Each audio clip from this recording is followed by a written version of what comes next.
This is WGVU DT 11 Grand Rapids and WGVK DT 5 Kalamazoo on channels 35 and 52, services of Grand Valley State University.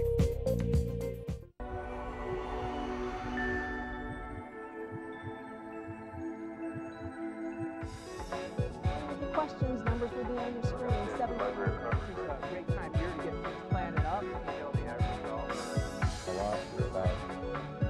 Oh, please join us. It's a question.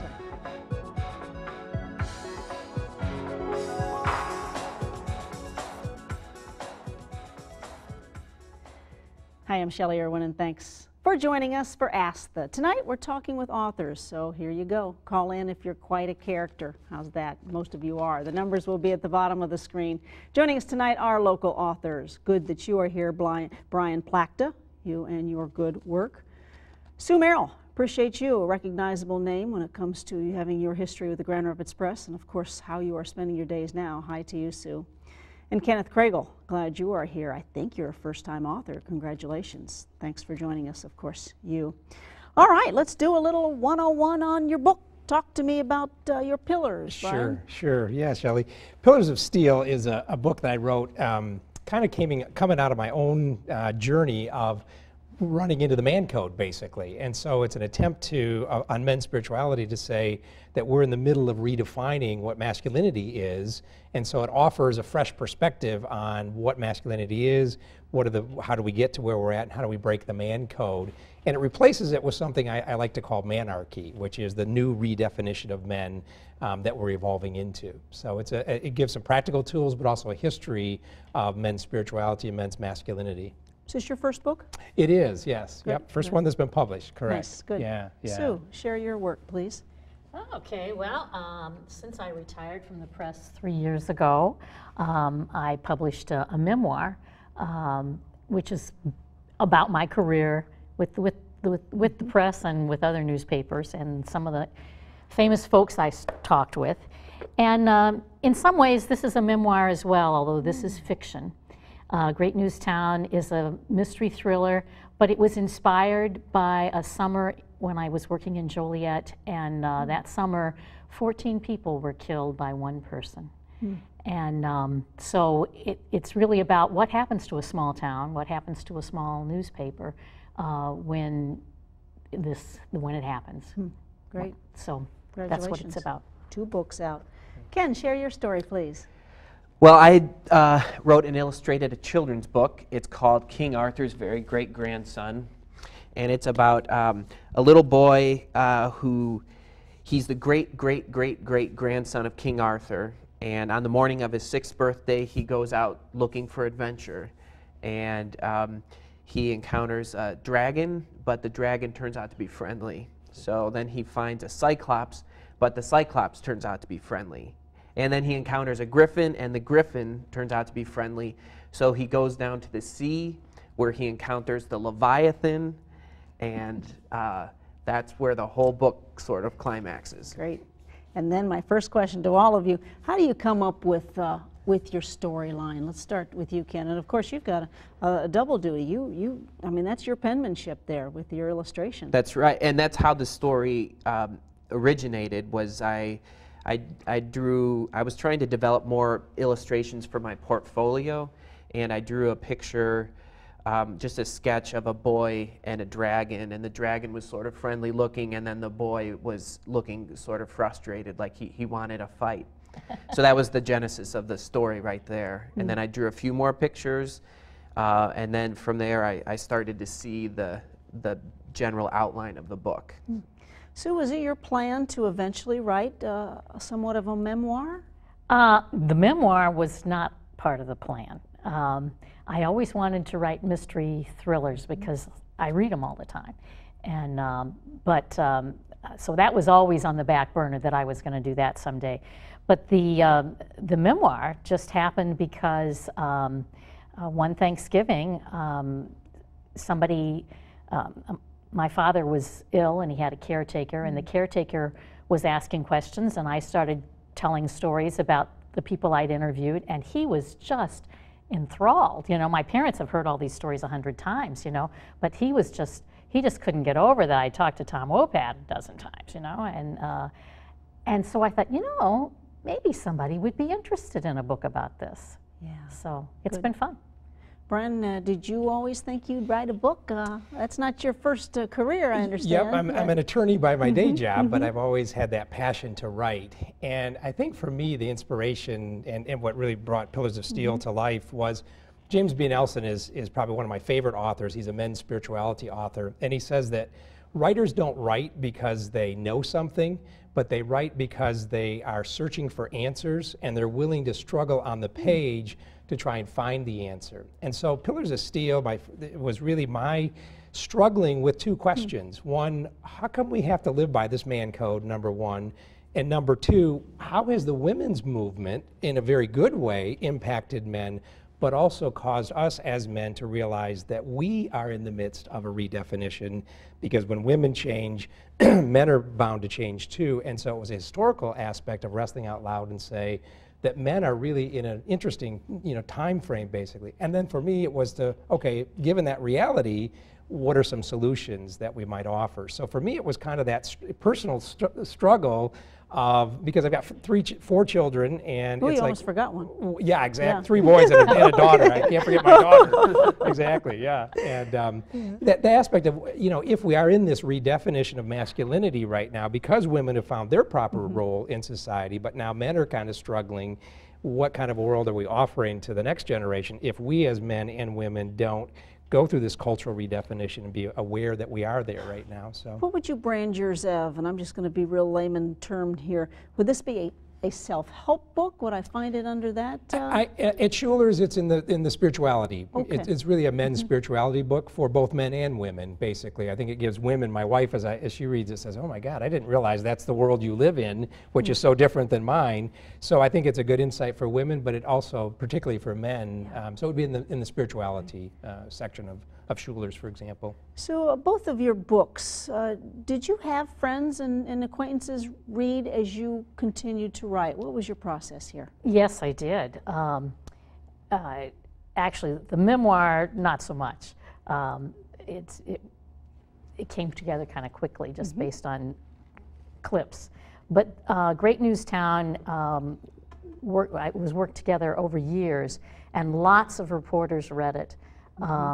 Because part of what I'm trying to capture is what it's like to work for a newspaper. And so it was very important to me that that rang true. Great. We're going to take a caller from you. Hi, a question from you, caller. What's your question, please? Yeah, I just wondered what Sue Merrill's memoir's title is, and if it's available locally. The name of it is Laughing for a Living, and yes, it's available locally. It's both books are available at Schuler's, and you can also order it on Amazon.com. Great. I think all of your books are available locally, right? Yep, correct. Ken, what's your process of writing? Do you sit in your own little room with the door closed and keep the family away, or do you? Yeah, that's kind of important.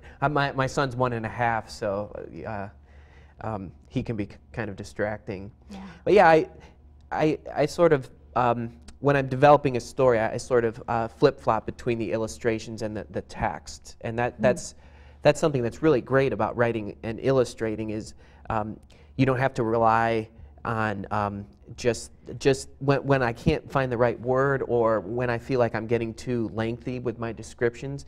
I think, well, I can work that into the illustration a little. So I flip-flop back and forth and develop the story that way. Great. Another caller on the line. What's your question, please? Hi. Hi, I was wondering what would be the best way to go about getting your book published? All right, that was on my list. Let's talk publishing. Let's start with you, Brian. Sure. My book is self-published. I worked with a local buddy of mine who has been in the publishing industry, and I kind of looked for an agent, put it out there, and about 3 of them took a serious look, but they said, you know, you're not John Grisham, and you're not published, and we'll look at it later when you got something under your belt. So I, just out of luck, quite frankly, I read an article about a local publishing company, Principia, and contacted them and really went the self-publishing route. And for me, It worked for me because one of the things that I'd like to do as an author, the book is really a signature for the workshops that I like to do. So it's not, for me, just about the book. It's about really taking the book and using it for workshops and classes and stuff. So that was helpful. So that's the process that I went through, was the self-publishing, basically. Yeah. What was I know your journeys have been a little yeah, different too, haven't talk, Sue, about your journey. Well, I'm also self-published, and self-publishing, I don't have the figures right off the top of my head, but it is astounding in the past 5 to 7 years how much self-publishing has mushroomed, and largely because it's a good way to have more control over how that book turns out, and to make more money on the book when you sell it. I've self-published, I went through Lulu, which is an online method. That's Lulu? Lulu.com. Okay, L-U-L-U? L-U-L-U, and that worked well for me. I do believe very strongly in professionals, and so I have a designer for the covers. I have a copy editor who reads everything and works with me on it, and so you've got to have a professional product here. You can't just throw it together. But self-publishing is a growing field, especially when you consider ebooks. And you can, I'm selling these books all over the world. Great. Before we take a break, how about your story, Ken? Well, with children's books, there's a great organization you can join called the Society of Children's Books Writers and Illustrators, SCBWI. And there's local chapters all around. And so that was, early on, that was one of the things I did. I joined them for picture books and for young adult novels.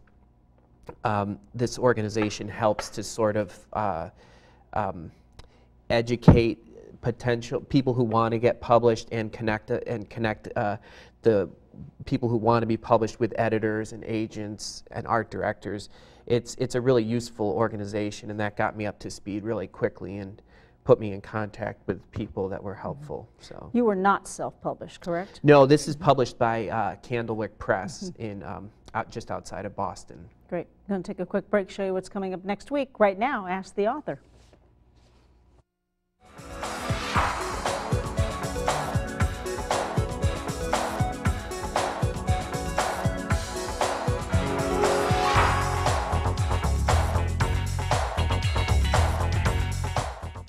Next week, Ask the Green Expert, talking on sustainability and that kind of greening. So stay tuned. Right now, of course, Ask the Author with us, 3 local authors in studio. Their books, of course, available here locally, and we'll talk about that.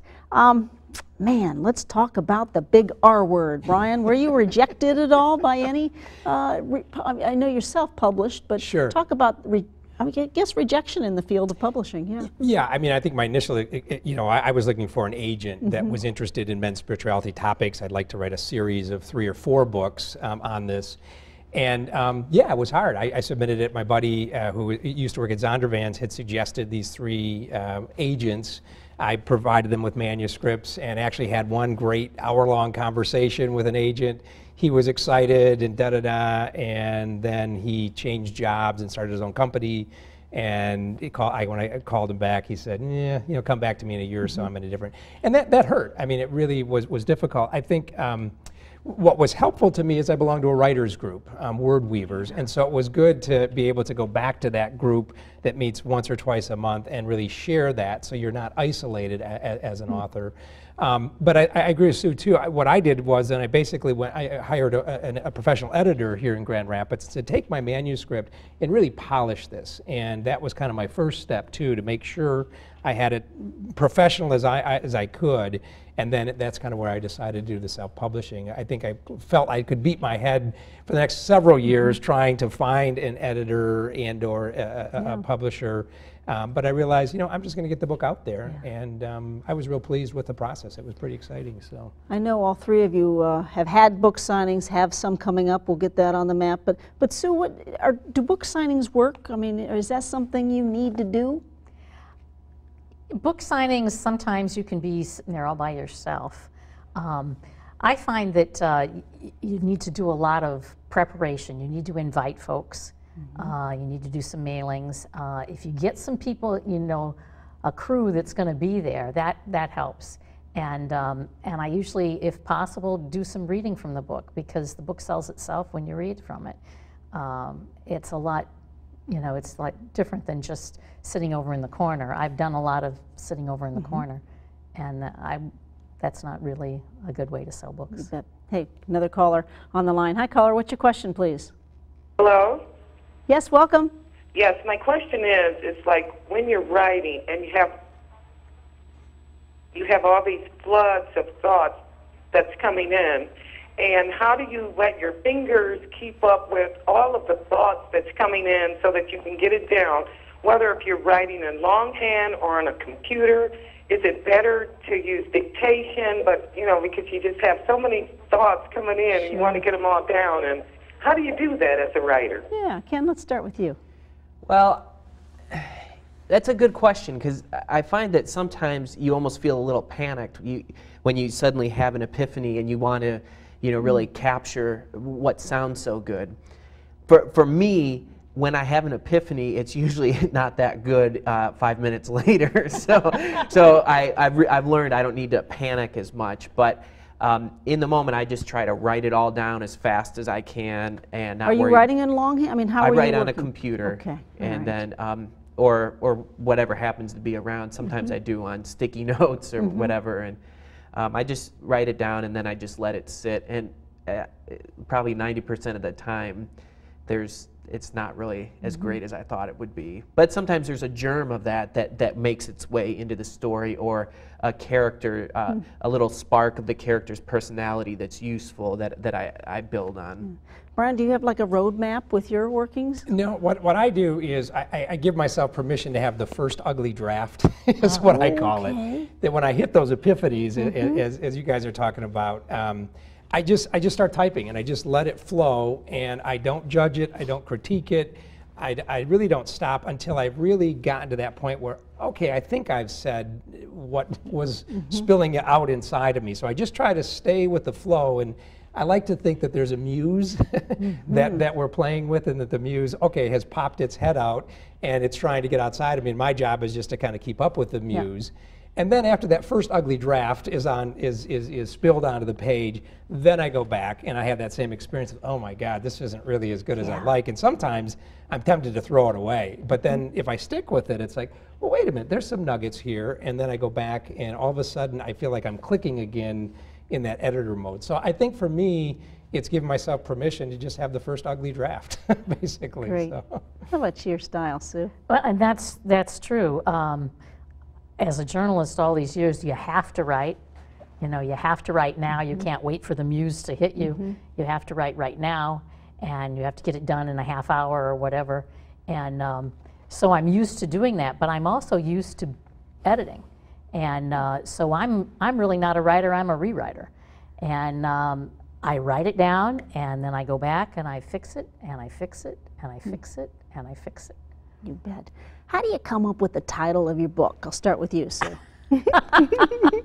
Well, actually, Laughing for a Living that's what, when people would say, you know, ask about my job, I'd say I call it Laughing for a Living, because I was a theater reviewer, and that's what I did. I spent Thursday and Friday nights in an aisle seat working hard, you know, laughing. Not a bad deal. And so actually it started with the title.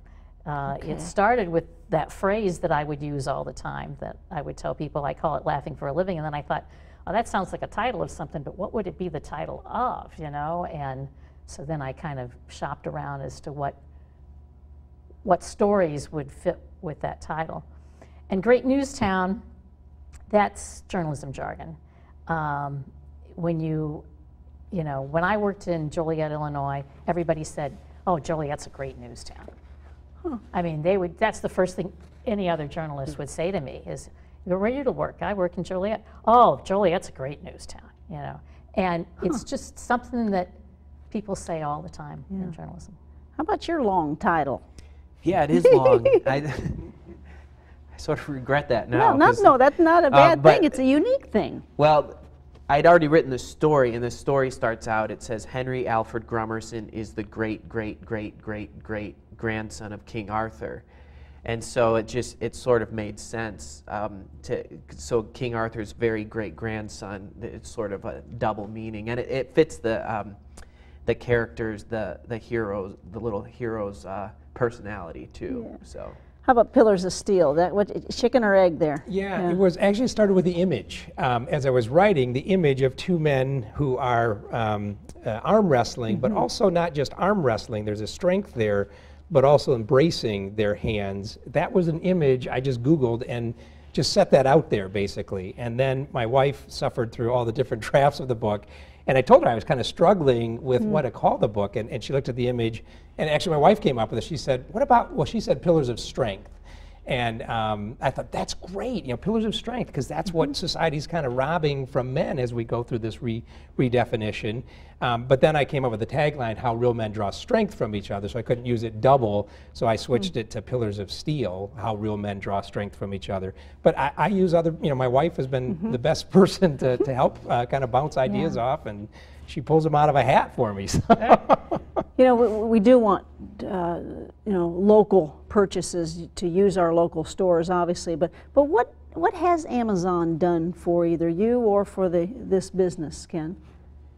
Yeah, that's a good question. It's the nice thing about Amazon is that the reviews they put some reviews up there, you know, like from publications, but then also people can write in reviews. And that's out of your control, right? You could get a very positive or a very negative review. Yeah, so it's not necessarily a good thing. In my case, it's been nice, but it is unfortunate that the great bookstores sometimes suffer the loss, and booksellers, the people that know books and love books, sometimes don't get used as much as they should be, because they're great sources. Yeah. And Sue, do you have to be proactive? Do you contact Amazon to have that? How do you actually get on Amazon.com? Well, no, actually, Lulu and it happened pretty automatically. It worked, yeah. Getting on Amazon was automatic. Amazon's a great seller, and so they sell the books and the Kindle. That sells even better. It's like I say, you can sell all over the world on Kindle. So, bottom line, right? Another caller from you, perhaps our last. Hi, what's your question, please? Hi, I have a question for Brian. How did it affect the way you look at your own personal masculinity to be working on a project on masculinity in general? Yeah, good question. I think what it really helped me in a very effective way, because it caused me to look at what are the ways that I limit myself to the man code, like with my buddies and my friends. And as I'm writing about breaking the man code, I'm realizing I gotta live what I'm writing, basically. So not only with my sons, where I encourage them, because we've always had a good relationship and we would talk at those deeper levels, but now with my friends. And it helped me go back and say, well, who are the guys, I call them spiritual friendships, who are the men that I have spiritual friendships with, or that I want to develop spiritual friendships with, and what does that look like? So I think what it has in answer to your question, it's helped me put my money where my mouth is. If I'm going to write about this and research it and feel it, then it's also been a great way for me to learn to live it. And I think it's really changed my life. I have, now that my 3 sons are grown, they were my best buddies growing up, and now they're off to college and they're doing their own thing, careers and all. And so it's forced me as a man to say, I can't rely upon my sons. Now I need to develop these stronger spiritual friendships. And so it's really invited me to move into that new space for me. Great. Where do we find your book signing, and where is your website, please? Sure. The next, at Amazon, or I'm sorry, at Schuler's Bookstore on Saturday, August 25th from 9:30 to 11:30, we're actually going to do a workshop. It's about a 2-hour having the courage to break the man code, and we'll have some small group work. So that'll be Alpine Schuler's on Saturday, August 25th from 9:30 to 11:30. And then the Pillars of Steel book is available on Amazon.com also. And really, my book, I don't have a website. I'm working on it, trying to decide where to do with it. So it would be my my individual email would Yes. be _plakta@yahoo.com. Great. Same question to you, Sue. Well, let's see. Next week, I'm going to be speaking at Women's City Club next Thursday. The book is available at Amazon.com, Lulu.com, Schuler's, and I have lots of blogs. I have laughingforaliving.blogspot.com. I have greatnewstown.blogspot.com. And Great Newstown is also available as a serial, one chapter at a time, Okay. and that's greatnewsserial.blogspot.com. Nice. Quick 30 seconds from you, Ken. I'll be at Pooh's Corner this September, and my website is kennethcraigle.com. And you can find out the details about the Pooh's Corner reading there or on their website as well. Another book in you, yes or no? Yep. Another book in you, Sue? By Christmas. Another book in you, Definitely Brian? next year. Is there a book in all of us? Yes, So, you're right. definitely. There we You're are. right. Yep. Thank you very much. Of course, you, Kenneth Craigle, Sue Merrill, Brian Plakta, get you branded. And of course, thank you for all of your calls tonight. That's what this is all about. Good luck. Thanks, Shelley. Read a book.